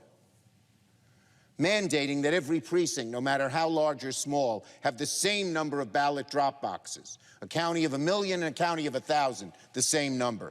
How does that reduce fraud? Don't give them water. Don't allow them to have a drink as they're waiting in the hot sun on lines to vote. Yeah, what does that have to do with voter fraud? It has to do with cruelty. It has to do with nastiness. And it has to do with suppressing the vote. Allowing a judge to overturn an election. Allowing a partisan state election board to replace a duly elected county elections board member if they're underperforming. What does that have to do with fraud? What does that have to do with fraud? Removing student IDs from the list of valid forms of identification. That's election integrity? Bunk. We know what you're doing. You don't want students to vote. Yeah, don't have students vote. Turn them off to the whole process and make America even more alienated. Delaying the hours of Sunday voting until the evening, which coincidentally, or not so coincidentally by these Republican legislatures, makes it harder for black churchgoers to participate in voter drives after Sunday services. How despicable. Does that sound like Jim Crow, my Republican colleagues? It sure does to a lot of us. I challenge my Republican colleagues. I challenge you, Republican senators. Come to the floor. Defend these policies. Tell us how they secure the vote. We know what you're up to. America knows what you're up to. And not to debate this? Are you afraid to debate it? Do you not have any good arguments? Let's dispense with this nonsense. There is no real principle behind these policies. They're not about election integrity. They're not about voter fraud. These policies have one purpose and one purpose only: making it harder for younger, poorer, non-white, and typically Democratic voters to access the ballot. Well, now, Michael, what do you think Schumer is doing by saying he's going to call it for a vote June 22nd? Forcing folks to get on the record? Forcing Manchin to be on the record? Absolutely. I mean, that's clearly what he's doing. I certainly liked his speech. I think that's what some of us have been hoping for from a lot of our leaders in Congress, to stand up and not always try to figure out kind of the middle of the road, or how can I make everybody happy. And he called them out. He said, this is Jim Crow. And it's nice to hear a white politician say those things, and it's important that he puts it on the record. But yes, absolutely, it's time for Joe Manchin to have to show his cards. You know, he's played this game for the last several months of, oh, I want bipartisanship. Oh, we got to figure out a better way of moving forward. Okay, now let's see where you are. And when he puts the rule up, and then obviously then the vote. So we'll see what happens. But I'm glad Senator Schumer is finally saying enough is enough. You've had your time in the sun, so let's now see where you really are. Makongo? Absolutely. Look, and first of all, with Senator Graham, every time I hear these Republicans talk about state rights, I keep saying, wow, weren't you the guys who were talking about going into other states to help them overturn the election? Lindsey Graham was talking about going into Georgia to see what was going on there. The hypocrisy is amazing. And then just the lies as it relates to things like voter ID. Look, Democrats are not against voter ID laws. They're not against voter ID. They're against restrictive voter ID. If you can vote with a hunter's license as your ID, you should be able to vote with a student license as your ID. Those are the types of things that we're calling for, being able to use utility bills and the like, that people do in other areas. And so it's ridiculous in terms of the hypocrisy. I am absolutely thrilled that Senator Schumer is going to be bringing this up. Joe Manchin needs to be put on the spot, and everybody needs to be on record. Look, when it comes to this type of nonsense, when it comes to voting rights, this is why we need to work towards ending the filibuster, because the Republicans are going to talk a good game all throughout, but they are going to stay the party of no. And Senator Schumer to get up there and call it Jim Crow and say, what are you all afraid to debate, while they just get up there and lie and spin the truth? This is put up or shut up time. So I'm with it 100%. Well, and this is sort of why this just went out from Mark Elias, a voting rights lawyer. This tweet: breaking, Arizona Senate Bill 1241 passes State House over vociferous Dem opposition, pointing out that the bill promotes voter intimidation, violates ballot secrecy and security, and will be costly and unnecessary. And of course, he then responded, if this is enacted, Arizona will be sued. That's what you're seeing happen all right now. Look, they got no choice to fight in the courts. When you start talking about fighting the courts, you still come against those conservative judges, Michael. Right, exactly. And well, again, some of these courts will also be on the under the light to see where they come in on this. Obviously, we have a history of laws related to Jim Crow laws and intimidation laws and voter suppression laws, and so now we'll see where they are. Now, we were applauding Justice Kavanaugh a little while ago about his decision on the NCAA ruling, and now we'll see how he comes in on this one, because all these are going to eventually go to the Supreme Court, because obviously it's states' rights and state versus state or state versus the federal government. Hence, why I know there are a lot of different issues where a lot of folks would like to see the filibuster blown up for particular issues. But if voting rights isn't one of them, there's no real legitimate list. There can be an argument on whether you should blow it up for infrastructure, an argument whether you should blow it up for immigration, an argument whether you should blow it up. As you know, I'm a big proponent of D.C. statehood, but there's no larger issue than voting rights. And to see what these states are doing, if you don't blow up the filibuster for this, then there's really no need. Because you better believe if the tables were turned, you know Mitch McConnell would blow up the filibuster in half a second. So I don't know why we always, again, play this nice, oh, let's come together role when we're up against people that don't play the same rules. Right. Simple as that. Got to ask y'all this here. Rhode Island Senator Sheldon Whitehouse, liberal, Democrat, having to answer some questions about him, his wife, and his family being longtime members of a private all-white beach club. This is how he was asked and how he responded. Okay. A little close. Okay. Back in 2017, you had expressed concerns about the membership of the all-white Bailey's Beach Club, said that you hoped it would become more diverse. Now, your family's been members. Your wife is one of the largest shareholders. Has there been any traction in that? Are there any minority members of the club now? I think the people who are running the place are still working on that, and I'm sorry it hasn't happened yet. Do you have concerns in 2021? I mean, obviously, it's been 4 years. You had remarks on the floor following the deaths of Breonna Taylor and George Floyd saying, hoping to root out systemic racism in the country. Your thoughts on an elite, all-white, wealthy club, again, in this day and age? Should these clubs continue to exist? It's a long tradition in Rhode Island, and there are many of them. I think we just need to work our way through the issues. Thank you. The car's here. Michael, I'm trying to understand. How hard is hell no, hell no?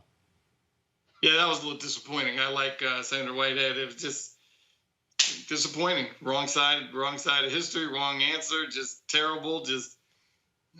You know which clubs you belong to, and maybe you think when you're in public life, hey, I need to disassociate myself with this club for the time being. Family, sorry, family, we can't be a member of this club for now. And yeah, if you decide to go after you left the Senate, fine, and then go back, even though that would be wrong. But it's too bad.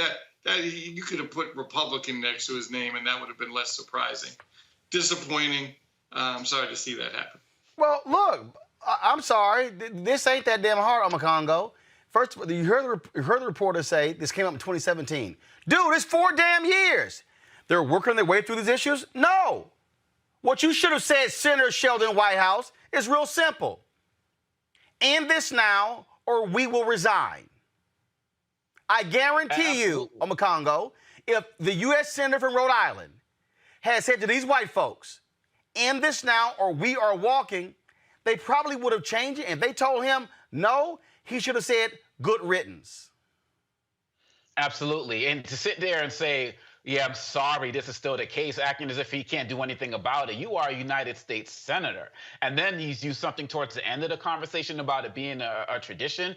This is like, oh, I wish for the good old days or how it used to be. Again, as Michael was saying, these are like Republican talking points. And his wife being one of the largest shareholders, no. If we're going to put pressure on corporations and other people to support voting rights and the like, we need to put pressure on him. We need to put pressure on that club to change this. This is ridiculous. And really, at the end of the day, I believe that there are probably some other Democratic senators who are just like that, and they need to be on blast that they are going to be exposed as well. This is the benefits of what happens when you have good journalism. And quite honestly, Senator Whitehouse, the hypocrisy is amazing. You can't talk. Don't put Breonna Taylor and other people's name in your mouth if you're still going to be part of organizations like that. He can't be throwing his hands up. He needs to make an actual change. Like you said, it's been 4 years. There better not be a 5th one. And hell, I guess who's from Rhode Island? Jeffrey Osborne's from Rhode Island.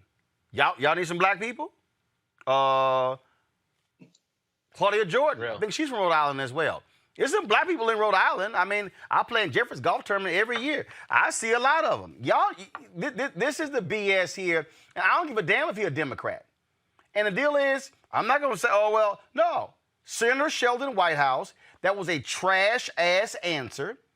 And what he should be saying is, to the club, change this policy now or me and my family will resign. And if his wife is a shareholder, he should announce she is going to be selling her shares in this. If they don't change it, she will be selling her shares and donating it to a black cause. That's what he should be saying. That's how leaders lead. Simple as that. Absolutely. Y'all got to go to a break. We come back. Where's our money segment? Coca-Cola makes a big decision and big announcement regarding the support of Black and minority-owned advertising outlets. I'm going to explain when we come back on Roland Martin Unfiltered. George Floyd's death hopefully put another nail in the coffin of racism. You talk about awakening America. It led to a historic summer of protest. I hope our younger generation don't ever forget that nonviolence is soul force. Right.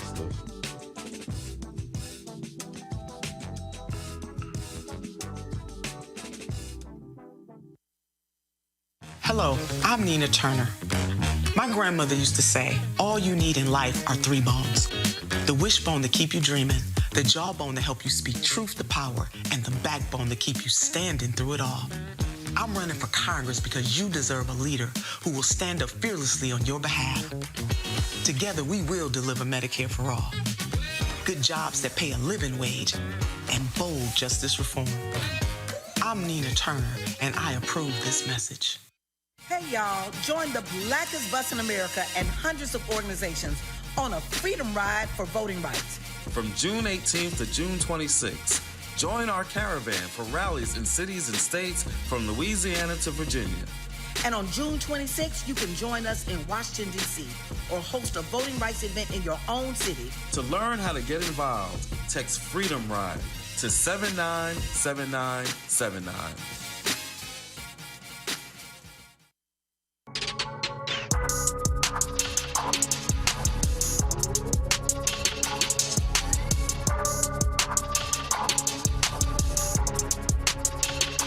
Well, you know what? It's so important that you talk about social justice. We're just talking about us as people, the ones that are lost, the ones that get caught up into stuff that makes no sense. But it's a lot of love out here, and it's like that's what the day is about, showing that coming out today is a day of peace. So I feel like we're gonna get our peace today. Yeah, you know what? I have a great team in Louisville. We do a program called Let the Kids Grow with Christopher 2X, and to be able to reach so many different places, you know, it's love because we're losing too many kids to senseless violence. I'm working on my new movie, the biopic, The Masterpiece King of the South.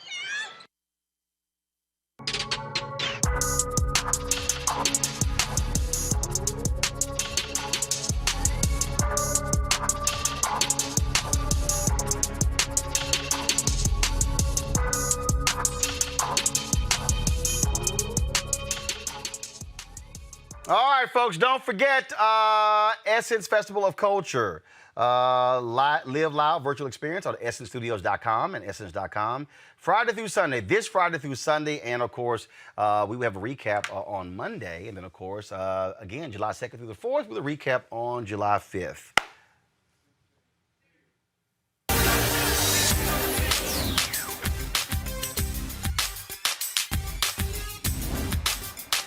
Been frozen out. Facing an extinction level event.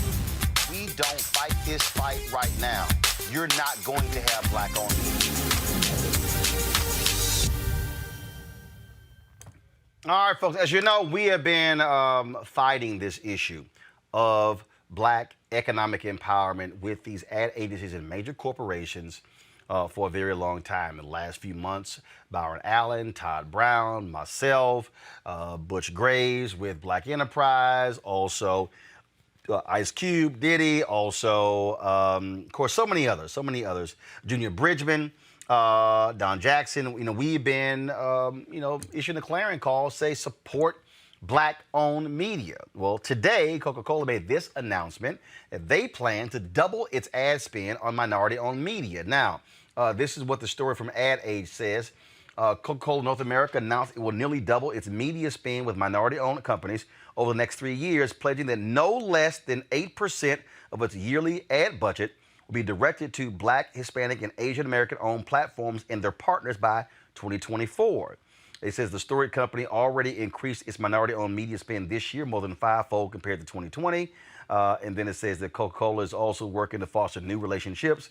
And it says with partners like Ebony Jet, Revolt, and Mike Ultra, as well as partners like Essence and Univision. Well, first of all, here's a quote. Following a thorough analysis of our marketing spend, we recognize we could do more to support an equitable media landscape by creating growth opportunities for minority-owned and led outlets, says Melanie Bolden, Chief Marketing Officer of Coca-Cola North America. Now, y'all been watching this show, you see that beginning last Monday, we started our partnership with Coca-Cola, sponsoring these Essence Throwback moments. In addition to that, if you actually go to our social media account, what you will also see is how we have been posting Essence Throwback photos on our Instagram, Twitter, Facebook pages as well. All of that, folks, is a part of this. Now, why is this important? Why is this important? Because like you'll see right here. So if you go to my, so you see here, this is a photo of Remy Ma and Queen Latifah. Then of course you see this is a photo we had of Lester Holt when he was there. So we've been posting other photos as well here with Tashina Arnold. But here's a piece, because what we have been making clear is that the money going to black-owned media. Now, that says no less than 8%. We still want to know what specifically is the black-owned media spend. Michael, here's what we're now seeing. We're now seeing companies like Coca-Cola. McDonald's came out with their announcement. General Motors came out with their announcement.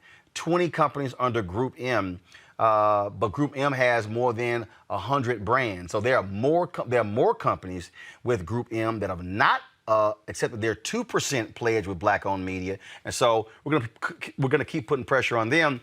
And for all these people, Michael, who say, "Oh man, you shouldn't be calling folks out," no. The bottom line is, if this didn't happen, if Byron didn't drop his lawsuit, if we didn't sign that letter that ran on the front page for General Motors, if these things did not happen, you would not be seeing this reaction from corporate America. I've had the same thing. I've had people telling me, well, man, you know what? You keep calling out, House Speaker Nancy Pelosi because, she won't do these interviews with black-owned media. You'll see right here. This is one of the tweets that I sent out today.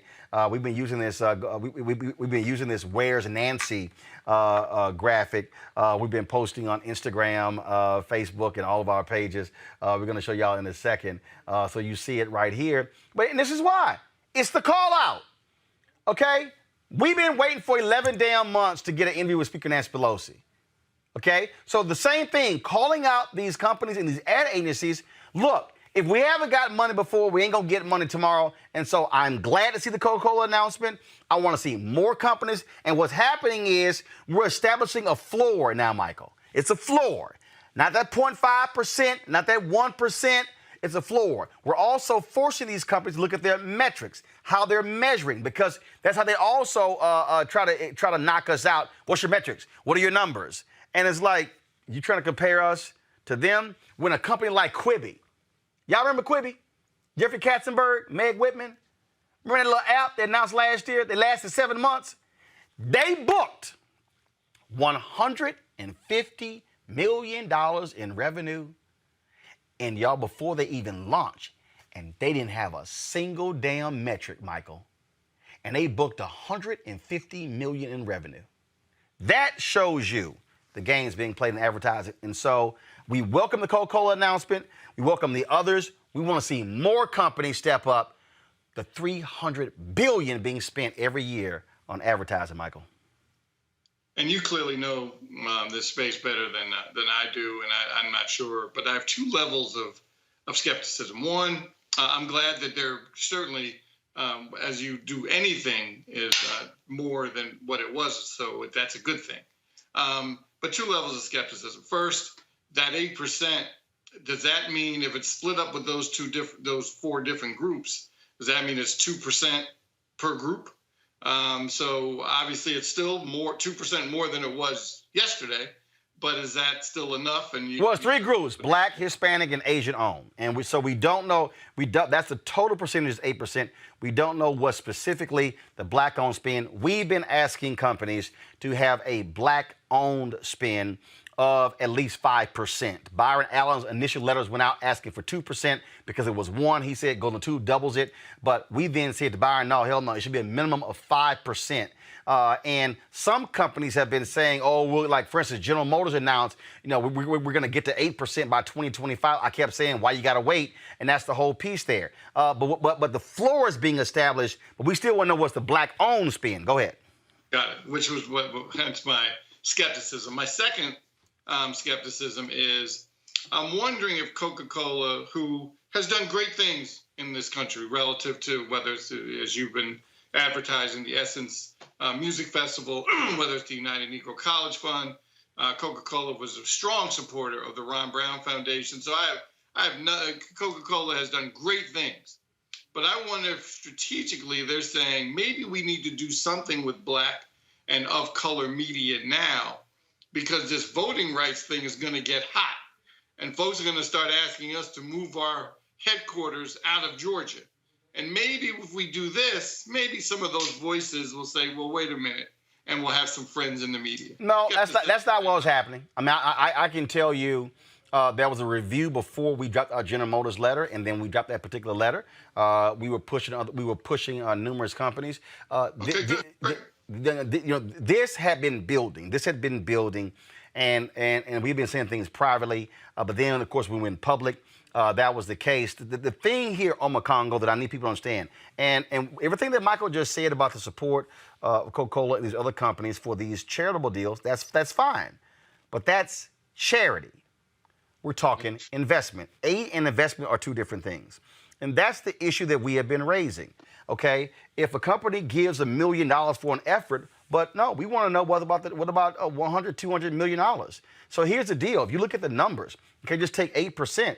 Coca-Cola's spending, if they're spending $3 billion, let's say in advertising, now all of a sudden you're talking about now spending upwards of nearly $300 million with minority agencies. And so, again, that's what we're talking about. We're saying, and we're also saying, broaden it. Don't just support, and that's why I think that announcement is important. And again, I can tell y'all, and here's that Coca-Cola, y'all see that. The key is, don't just buy Urban One. Don't just buy Radio One. Don't buy just TV One. Don't just buy Essence, okay? Don't just buy the usual suspect. And we're saying, don't sit and try to include BET. They are not Black-owned. Yep. Okay, Viacom, CBS. Yep. And so that's why we've been specific with our ask on Congo, and then we want to say track it. We're saying to the companies, hey, we want to see the check. Hey, I've had conversations with Walmart, Verizon, General Motors. Roland ain't seen the check. I've seen the Coca-Cola check. Why are we saying that? Because a lot of companies make announcements to look great, like all those companies who announced they were giving in the wake of George Floyd $50 billion. And most of it has not been spent more than a year later. That's also what we're challenging.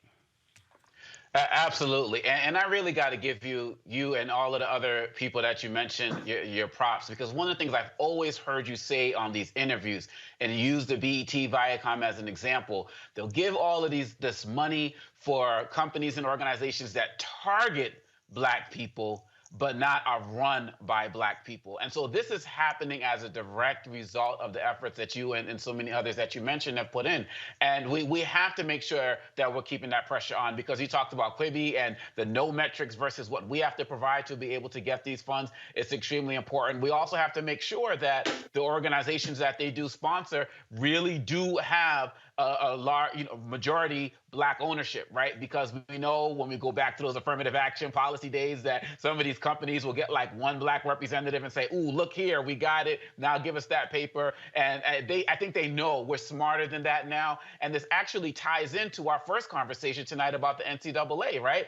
People understanding Black power, people understanding what we do, what we can do economically, and that needs to be rewarded. And it's becoming from the efforts that you all have put in. So this is good. Like you said, this is a floor, and we need to keep that pressure up. And look, it's about, we are Black folks who drop money. We invest money. We sit here and we spend money. That's what we do. This is called return on investment. And so And I love these people, folks who say, well, man, you calling folks out so you can get paid. Yeah. And guess what? It also means so I can hire more people. That's right.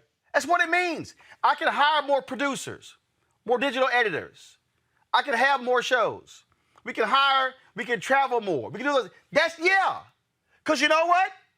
I don't see none of these folks bitching about Fox News with $1.5 billion profit. CNN getting $1 billion profit. Y'all, I ain't say revenue. Profit. I even had some black people, Michael. I had some fools on Twitter saying, Roland, why you running these Nina Turner ads? Because she paid for them. Like, I'm trying to understand, why does ABC, NBC, CBS, Fox, MSNBC, CNN, why all of them get to run ads, but I can't? Why is it that they get to get paid, but I can't? And then they were like, well, the woman who's running against Nina, will you run her ads if she pay for them? This ain't hard. CNN runs Democrat ads, Republican ads. Would I run Republican ads? Yeah. Check clear. Y'all, this is a media company. Our job is to run it like a company. This ain't charity.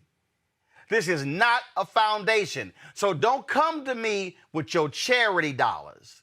Come to me with 6 and 7 figures. That's how we are able to grow, Michael. This is business. And the same thing goes for the Democratic Party, the Democratic Governors Association, and the DSCC, and the DCCC. Y'all gonna be one folks vote next year.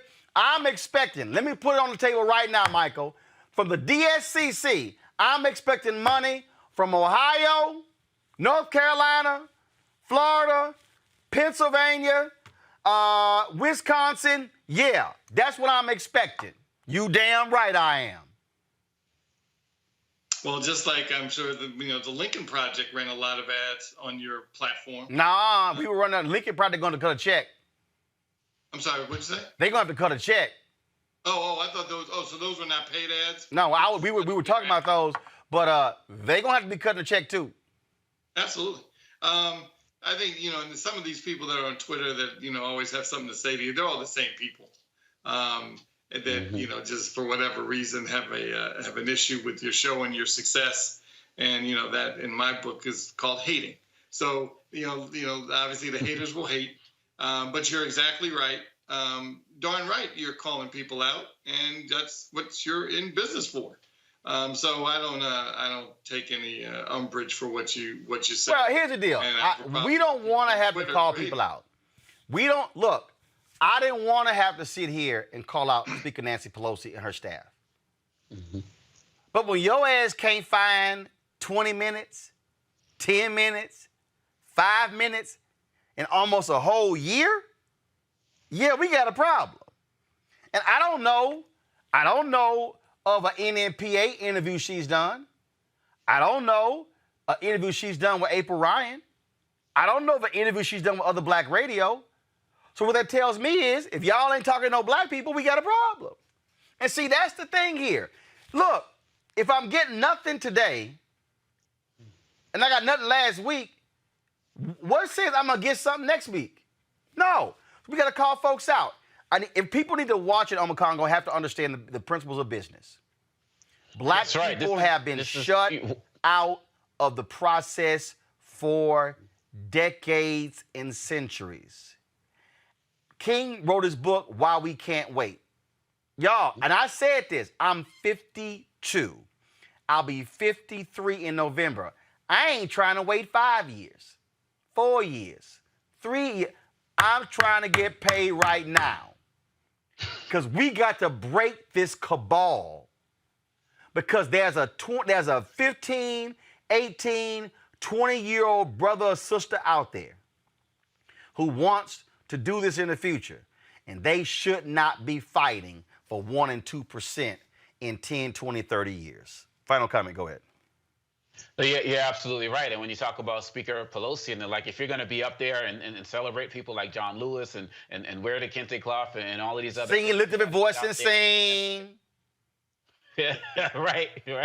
You know, and happy Kwanzaa this and all of that. You got to support the platforms that he supported and the like. And so we have to fight for this. This day of the happy to be here. Look, all of these other networks, you know, Ted Turner built the network, built an empire. This is where it starts. We can't just keep focusing on what the end product looks like. We got to be part of this from the ground up. And like you said, don't want to wait 5 years. Shoot, we don't want to wait 5 months. And look, we got other people coming up, journalism students, other people who want to build these empires. And we have to do the work now for a better tomorrow. It worked for other groups who do it. Why not for us? Forget this happy to be here, just happy to be on a network. Build our own. We come from a history of people who've done that, and we have to do this in this so important media space, this global media market. We have to do that. We have no choice. Hey, all y'all companies making announcements, I need to see checks being written, direct deposits made. That's how I will judge you. I said to General Motors, I will praise y'all when I see checks written. I can praise Coca-Cola because I've seen the check written. The rest of y'all I met with, I ain't seen a check yet. That's why I got to keep asking folks to give to our show. I should not. Y'all don't see Fox News asking folks to donate because you know why? They get subscription fees. They get advertising fees.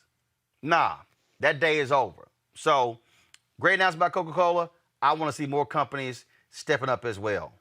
All right, y'all, time fit, live, win.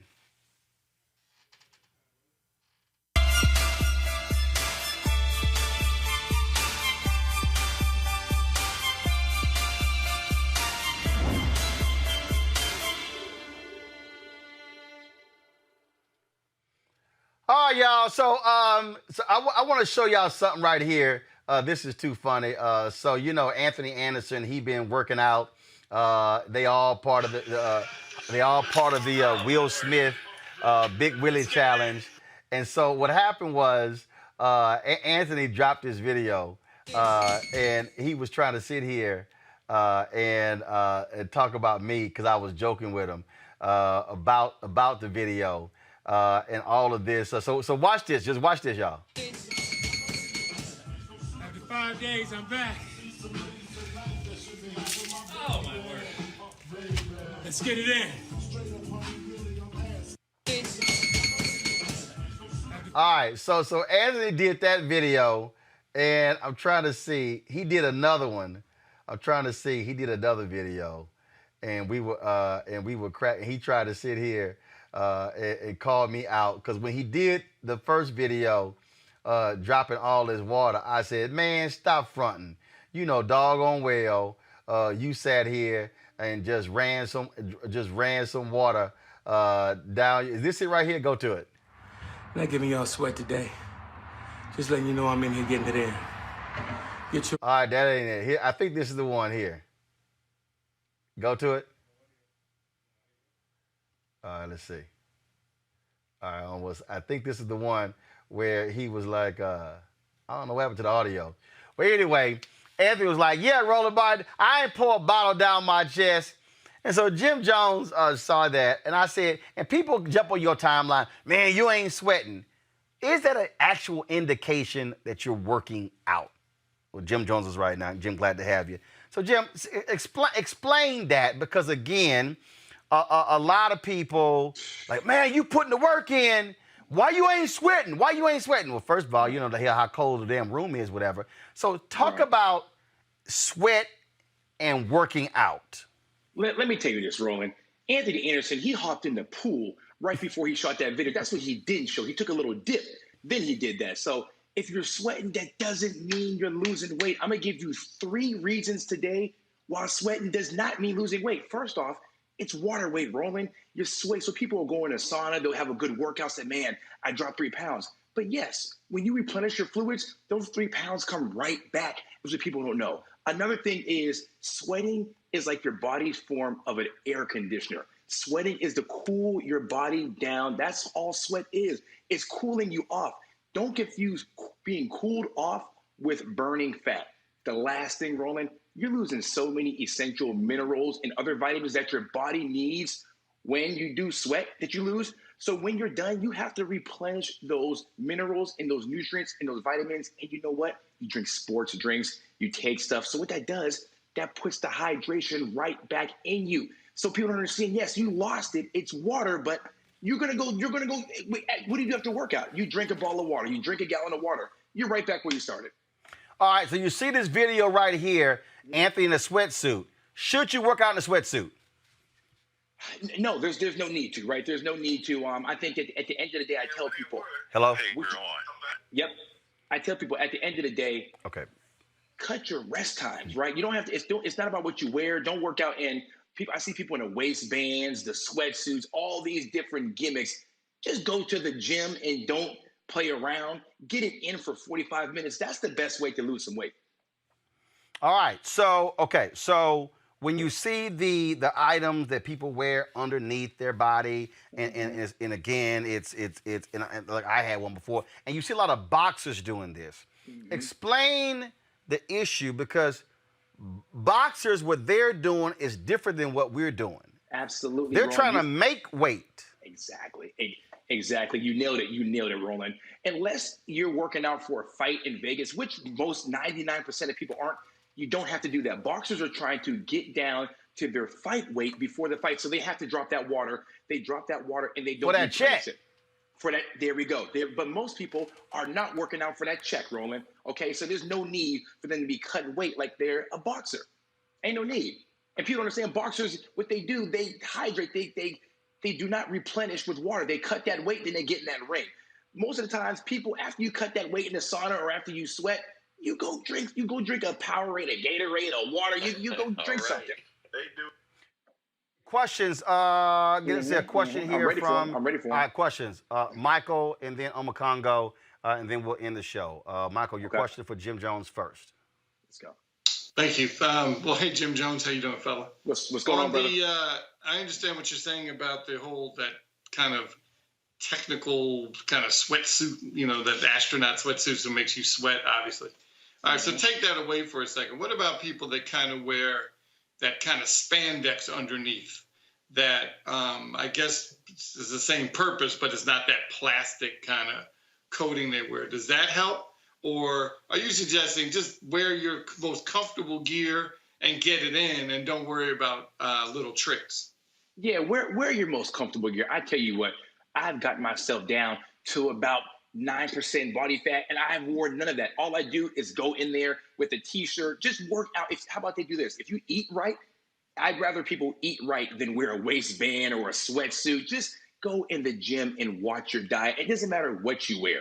The weight's not going to come off. It's not about what you wear. It's about what you do in the gym. Thank you, Jim. For sure, brother. Omakongo, go ahead. Yeah, I think that your advice is great, and I think that a lot of people could really benefit from what you're saying. One of the questions I would have is, what do you suggest that people are doing post-workout to make sure that they're keeping the fat off over time? Because you talked about how we just go and get the Gatorade and other drinks and put it all right back on. What's the goal? What's the advice for consistency outside of the workout to make sure the weight stays off? Yeah, for sure. So the one thing I would say, when you're working out, try to stay in a high intensity interval training. That's going to keep you in a more of a fat burning zone. That's the best way to do it.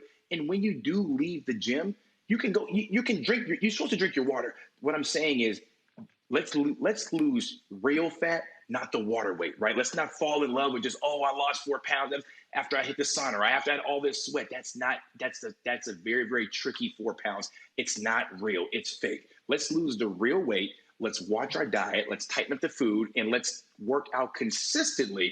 And then the weight will stay off. Then you won't have to worry about going and drinking a smart water. Then the weight's right back again. So yeah, those are what we got to worry about. They keep the true weight off. It's fool's gold. That sweat is fool's gold. I'm telling you. All right then. All right, Jim Jonez, we still appreciate it. Thanks a lot. For sure. They can find me GYMJONEZ. All right, then. Let me thank Congo, Michael, for joining me on the show. Juliana as well. Folks, if y'all want to support Roland Martin Unfiltered, please do so by joining our Bring the Funk fan club. Every dollar you give goes to support this show.